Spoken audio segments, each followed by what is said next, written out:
Good day, I'm Stephen McHugh, and this is your JIS News for Wednesday, August 17. Jamaica generated $511.1 million in export earnings between January and April of this year. This is 1.3% higher than the $504.4 million earned over the corresponding period last year.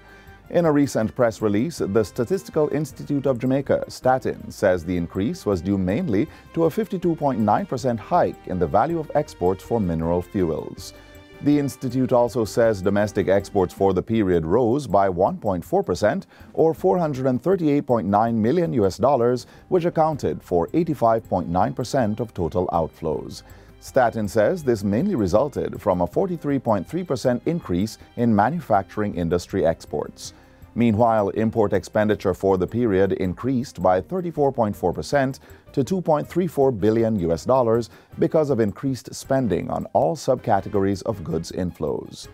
Imports of raw materials or intermediate goods was $717.4 million, which was 31.8% higher than the corresponding period in 2021. Total expenditure on imported fuels and lubricants grew by 48.1% or $705.1 million, and imports of consumer goods increased by 37.8% or $592 million. 600 male and female youth farmers are set to benefit from a 6-month training program in climate-smart agriculture. The initiative is being implemented by the Jamaica 4-H clubs in partnership with the United Nations Development Program, UNDP. It's part of the organization's Enabling Gender-Responsive Disaster Recovery, Climate and Environmental Resilience in the Caribbean (ENGENDER) project. At the program's official launch recently, Minister of State in the Ministry of Agriculture and Fisheries, Franklin Witter, welcomed the project. Through this project, our young male and female farmers and fishers in select communities in Clarendon, Manchester, St. Elizabeth, Westmoreland, and St. Thomas will receive training in business management and financial literacy, as well as receive business inputs to start and strengthen their farming, fisheries, and agro-processing enterprise. Youth hydroponics farmer from St. Elizabeth, Keneal Morgan, tells us what he hopes to gain from the training. How to adapt with climate change, so even if I'm not being affected, I can also help others who are affected in this area to better off their produce. The island's first National Identification System NIDS pilot enrollment site is to be opened in 2 weeks' time. Minister without portfolio in the Office of the Prime Minister, Floyd Green, gave that assurance on Thursday as he toured the site, which is located at the Central Sorting Office on South Camp Road in Kingston. It's the first of 5 enrollment sites expected to be in operation by October within Kingston and St. Andrew. Minister Green says installation of electrical ports, equipment testing, and the fine-tuning of infrastructure is being finalized. The card production area is already in operation and currently doing testing. Minister Green adds that he's happy that the NIDS program is moving in the right direction and will be up and running during the island's 60th independence celebration. I think, Jamaicans must rest assured that we are taking the highest level of security precautions in the preparation of these cards and in the process that we will go through in terms of inputting the information. The enrollment site will feature workstations designed with privacy in mind.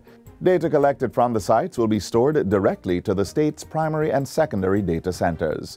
Productive Business Solutions (PBS) is facilitating the NIDS solution, the full rollout of which is expected to start in 2023. Meanwhile, Minister Green says the new NIDS regulations are being finalized for public discussion.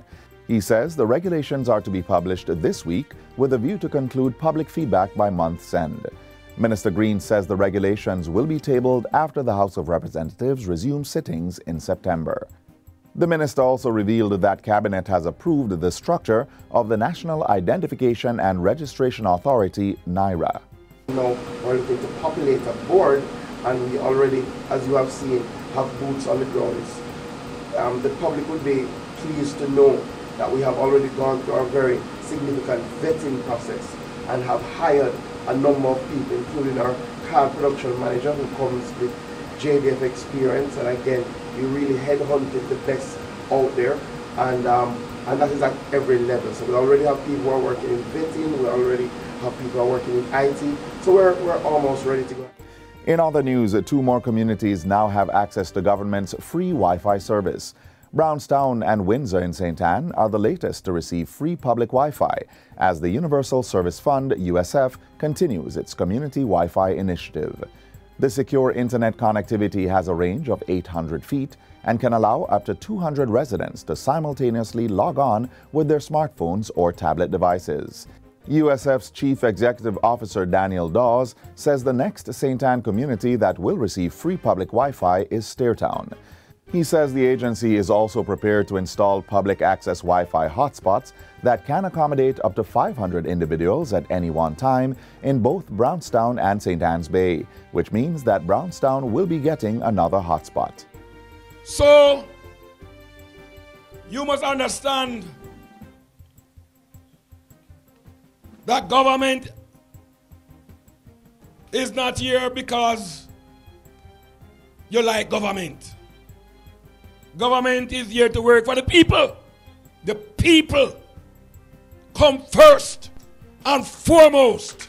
And finally, the Kingston and St. Andrew Municipal Corporation, KSAMC, is establishing ties with the capital city of Windhoek, Namibia, for cooperation in multiple focus areas.